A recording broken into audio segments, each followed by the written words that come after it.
رنجیدم و خندیدم و از درد نگفتم. از آنچه که دنیا سرم آورد نگفتم. با هیچ کسی غیر خدا هیچ زمانه از آنچه که او با دل من کرد نگفتم.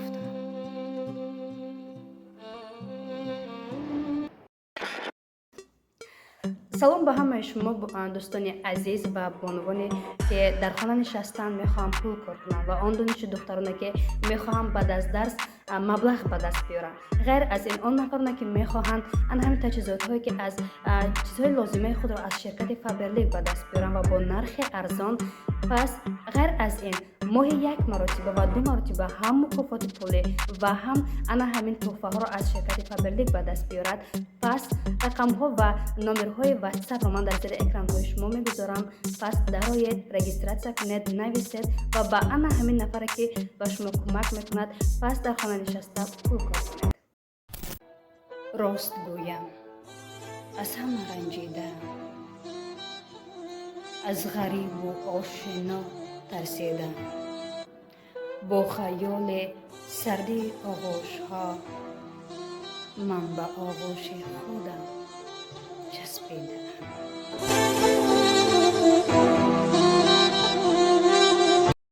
تو با قلب ویرانه من چی کردی؟ ببین عشق دیرینه من چی کردی؟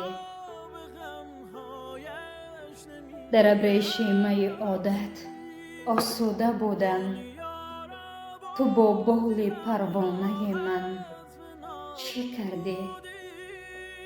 ننوشیده از جام چشم تو مستم، خمار از میخانه من چی کردی؟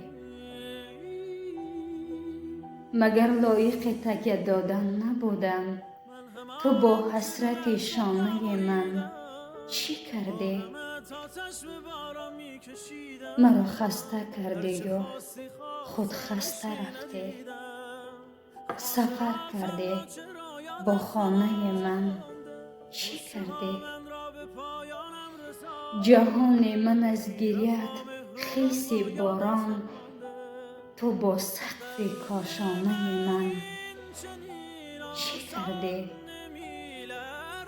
تو با سقف کاشانه من چی کردی؟